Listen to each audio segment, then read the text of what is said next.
Remember when a dollar actually meant something? When you could walk into a grocery store with a 20 and come out with bags full of food? The 1970s weren't exactly the golden age everyone remembers, but families made it work on budgets that would make today's shoppers laugh. This is how 1970s families survived on $50 per week. The reality check. $50 a week sounds impossibly quaint today, doesn't it? Like something your grandmother would reminisce about while shaking her head at modern prices. But here's the thing nobody mentions in those nostalgic conversations. $50 in the 1970s wasn't exactly living large.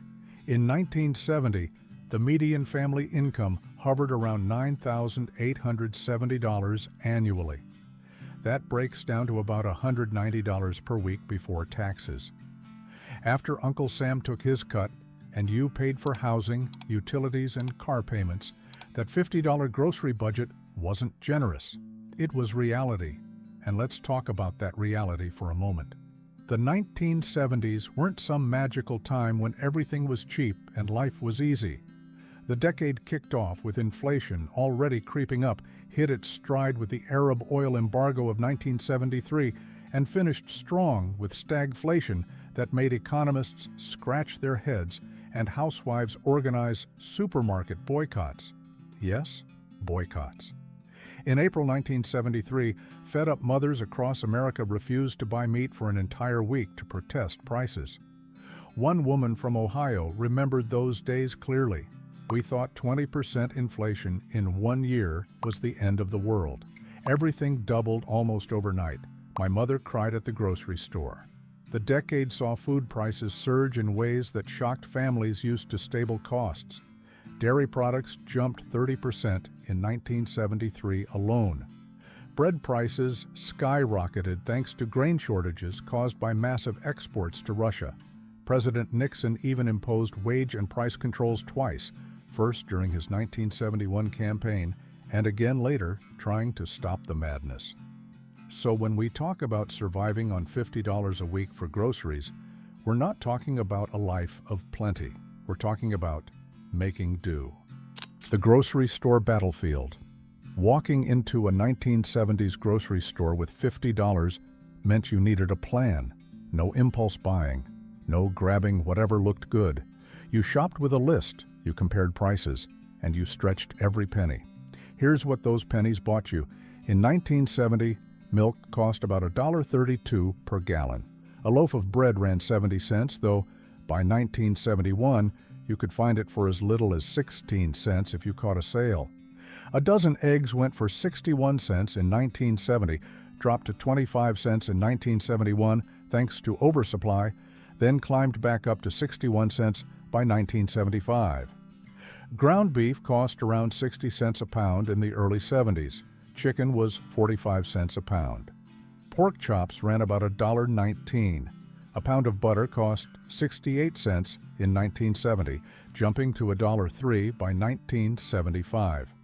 Coffee sold for 93 cents a pound, though by mid-decade it would cost significantly more. Let's do some quick math.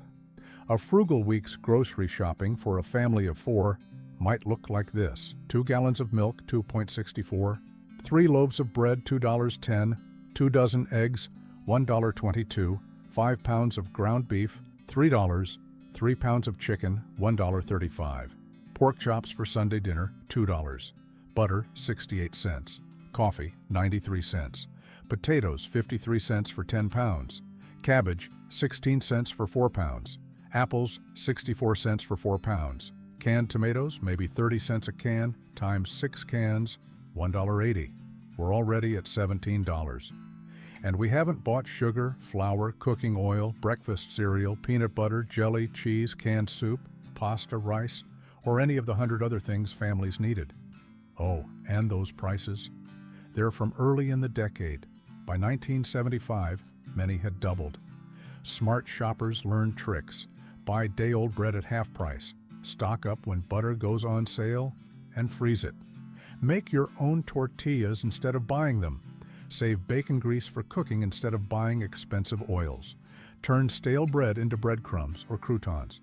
One retired teacher from California recalled, My mother could make a chicken, last 3 meals. First night, roasted chicken with vegetables. Second night, chicken salad sandwiches. Third night, chicken soup made from the bones. Nothing went to waste. Coupons became serious business. Women would spend hours clipping them from newspapers, organizing them, planning shopping trips around double coupon days.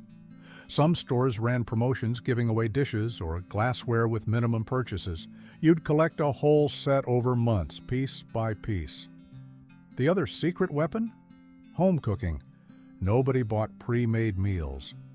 Frozen dinners existed but were considered wasteful luxuries. You cooked from scratch because it was cheaper. Cake mixes cost less than buying a cake. Making your own cookies meant $1 bought you several dozen instead of one small package. Bread machines didn't exist, but some women still baked their own bread to save money. The menu rotation. If you grew up in the 70s, you ate basically the same meals every week, not because your parents lacked imagination, but because they were working with what they could afford. Variety cost money, and money was the one thing in short supply. Monday might be spaghetti with meat sauce. Not much meat, heavily extended with tomato sauce and oregano, served over cheap pasta. Smart cooks would add finely chopped carrots and celery to bulk up the sauce even more. Total cost for 4 people? Maybe $2. Tuesday brought chicken. A whole bird roasted with potatoes and carrots. The trick was buying the whole chicken instead of parts because it cost less per pound. You'd stuff the cavity with onion and celery for flavor without spending extra. Cost? About $2.50. Wednesday meant leftovers from earlier in the week, repurposed into something that felt different. That roasted chicken became chicken pot pie with a biscuit topping, or chicken and dumplings, or chicken fried rice if you had leftover rice. The bones went into a pot for stock that would become soup later in the week. Thursday was ground beef night. Meatloaf, meatballs, Salisbury steak, tacos, sloppy joes, goulash. Whatever disguised the fact that you were eating cheap hamburger again. Add lots of onions, peppers, and seasonings to make a little meat taste like a lot. $2. Friday fish if you were Catholic, though many families adopted the tradition just because fish sticks were cheap. Or sometimes breakfast for dinner became a Friday tradition. Pancakes, eggs, bacon, cheap and filling, and the kids thought it was fun to have breakfast at night. $1.50 maybe. Saturday brought beans and franks, or ham hocks and beans, or pork and beans, or chili beans.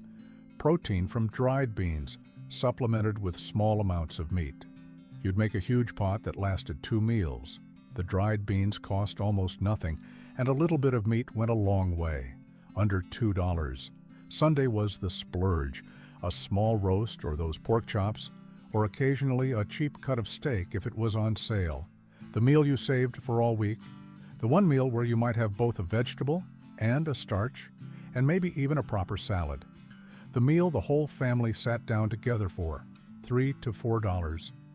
Vegetables came from cans mostly, because frozen cost more and fresh spoiled too quickly when you were shopping once a week. Green beans, peas, corn, all from tin cans stacked in the pantry. You bought them by the case when they went on sale.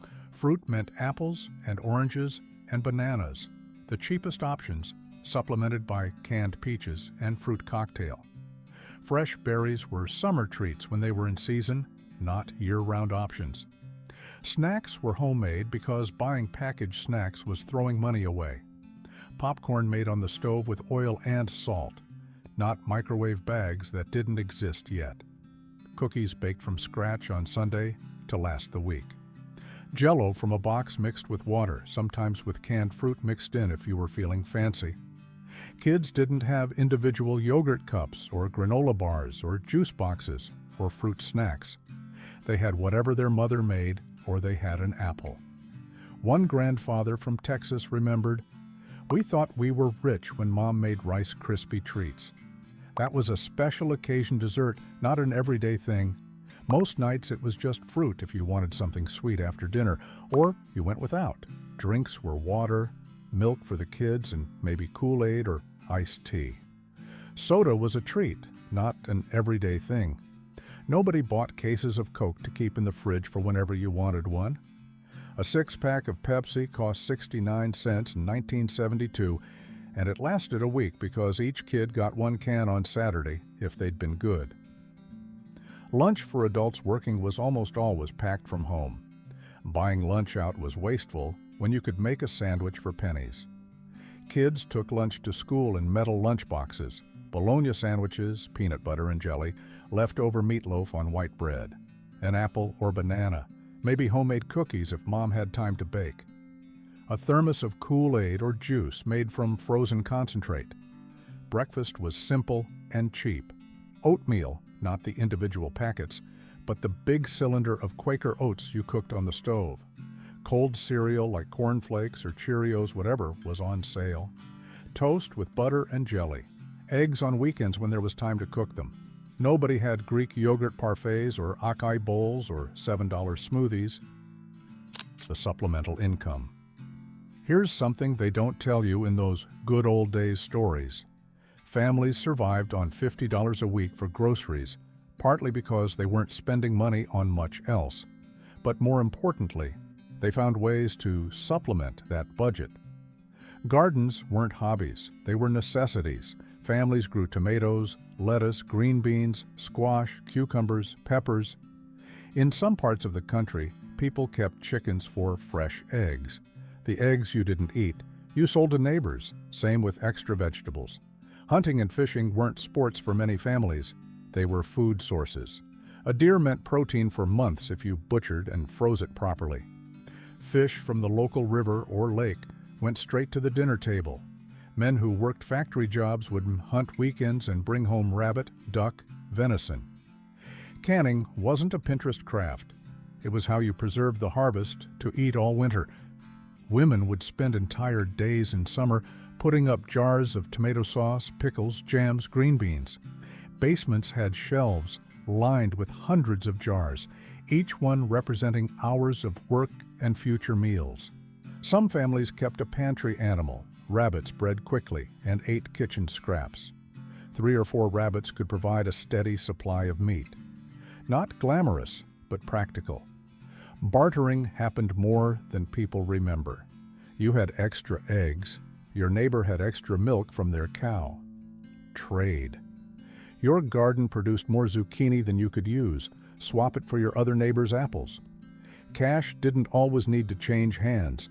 Women found creative ways to earn extra money while staying home with kids. They took in sewing, did alterations, babysat other people's children, sold baked goods, cleaned houses, did ironing for people who could afford to pay. A few extra dollars here and there stretched that grocery budget. One woman from Michigan remembered, "My mother cleaned the dentist's office every Saturday morning for $10. That $10 paid for luxuries like ice cream and cookies for the week. We thought we were living high when Mom came home from the dentist's." The things they didn't buy. Part of making $50 work was simply not buying things modern families consider essential. Convenience foods barely existed in most carts. No pre-cut vegetables, no pre-shredded cheese, no pre-made cookie dough or canned frosting. No individual serving sizes of anything. You bought blocks of cheese and shredded it yourself. You peeled your own carrots. You made your own chocolate syrup by mixing cocoa powder and sugar. You baked your own birthday cakes from a box mix, not from a bakery. You made your own salad dressing by combining oil, vinegar, and spices. Paper products were minimal. Cloth napkins got washed and reused. Paper towels were for serious messes only, not casual cleanup. Nobody used paper plates for weeknight dinners. Plastic bags were carefully washed and hung to dry for reuse. Meat portions were smaller. A pound of ground beef wasn't for one meal. It made tacos for the whole family, heavily supplemented with beans and cheese. A package of chicken pieces fed 6 people because everyone got one piece, patted out with rice and vegetables. Restaurants were rare treats. Taking a family of 4 out to eat cost as much as an entire week's groceries. Fast food existed, but wasn't a weekly or even monthly habit for most families. McDonald's was where you went for your birthday, if you were lucky. One man from Pennsylvania recalled, We went to McDonald's exactly twice that I remember in the entire decade. It was such a big deal we talked about it for weeks beforehand. Getting those burgers and fries felt like Christmas morning. Name brands were luxuries. You bought store brand everything unless there was no alternative. Generic food companies thrived because families couldn't justify paying extra for a label. The food inside was basically the same anyway. Kids wore hand-me-downs and played with simple toys. Nobody expected new shoes every few months. You wore shoes until they literally couldn't be repaired anymore. Clothes got patched, hemmed, let out, passed down to younger siblings. Women sewed many of their children's clothes from patterns and fabric bought on sale. The hidden costs. But let's be honest about something nobody mentions when they wax nostalgic about the 70s. That $50 grocery budget came with costs we don't pay anymore. Time costs, labor costs, health costs. Women spent hours every single day on food prep. Cooking from scratch 3 times a day takes time. Canning takes time. Baking your own bread takes time. Clipping coupons and planning shopping trips takes time. Washing and reusing bags and containers takes time. Growing and maintaining a garden takes time. Most middle-class families could only maintain that lifestyle because one parent, usually the mother, didn't work outside the home. Her full-time job was making that $50 stretch. It wasn't a choice born from preference as much as economic necessity. The family literally couldn't afford for her to work because childcare would have cost more than she could earn.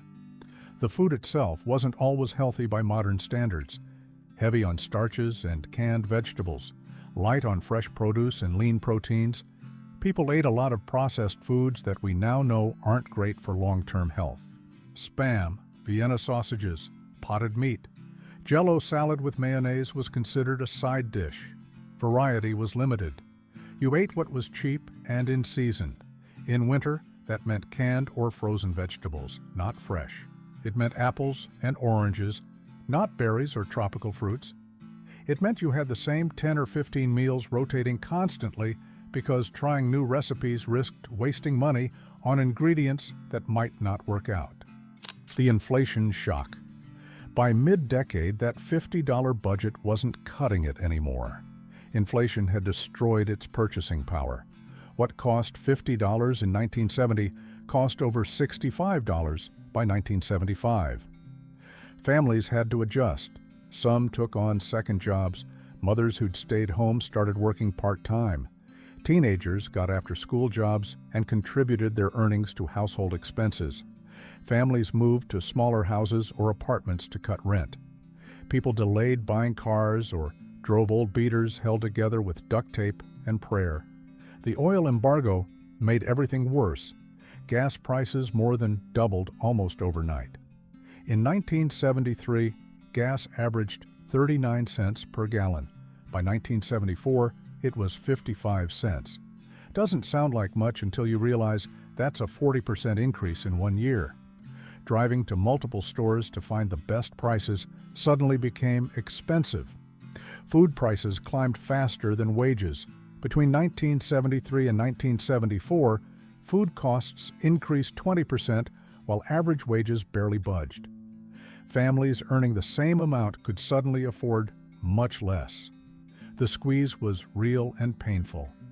One woman from Illinois remembered, "My dad worked overtime every week, and my mom started working weekends at a department store. Even with both of them working extra, we were poorer in 1975 than we'd been in 1970. The money just didn't go as far." People got creative and sometimes desperate. Potluck dinners where everyone brought one dish became common, spreading the food cost across multiple families. Soup kitchens and food banks, which had largely served the very poor, started seeing working families in line. Theft from grocery stores increased as people literally couldn't afford to feed their families. The lessons learned. The generation that managed on $50 a week learned lessons they carried for life. Waste nothing. Plan everything. Save for emergencies because they will happen. Things you take for granted can disappear overnight. They learned that you can survive on much less than you think you need, that home-cooked meals taste better than convenience food anyway, that there's satisfaction in providing for your family through skill and effort rather than just throwing money at problems. They also learned that economic security is fragile. Many had lived through the Depression as children, thought those hard times were behind them, then watched inflation devour their savings in the 70s. They learned that no matter how careful you are, outside forces can upend your life. Some of those lessons served them well. Others created habits that don't make sense anymore. Hoarding food because you lived through shortages, refusing to throw away anything that might someday be useful, working yourself into exhaustion rather than asking for help. The real cost of cheap. Here's the uncomfortable truth. Families didn't really survive on $50 a week.